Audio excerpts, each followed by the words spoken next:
Finally আমিও বিয়েবাড়ির invitation একটা পেয়েই গেছি। এইটাই ডিসেম্বরের ফার্স্ট বিয়েবাড়ি আর এটাই লাস্ট বিয়েবাড়ি। আর বিয়েবাড়ি পেয়েছি বলে কথা, সাজবো না তা কখনো হয়?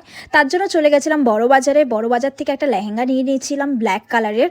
তারপরে চলে গেছিলাম বাগুয়াটির বাজারে। বাগুয়াটি বাজার থেকে কিছু জুয়েলারি কালেক্ট করে নিয়েছিলাম লেহেঙ্গার সাথে পরবো বলে।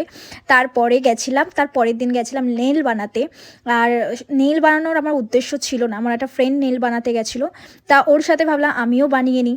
তো আমিও নেল বানিয়ে নিয়েছিলাম। আর এটা গেছিলাম সিটি সেন্টার 2 এ নেল বানাতে। সত্যি নেলটা খুব সুন্দর বানিয়ে দিয়েছিল। তারপরে একটু ম্যাক্সে গেছিলাম।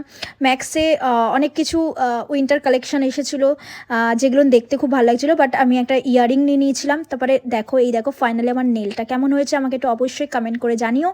তারপরে বিয়েবাড়ির দিন চলে এসেছিলো। আমি তো মেকআপ করতে জানি না, তাই পার্লারে চলে গেছিলাম মেকআপ করতে।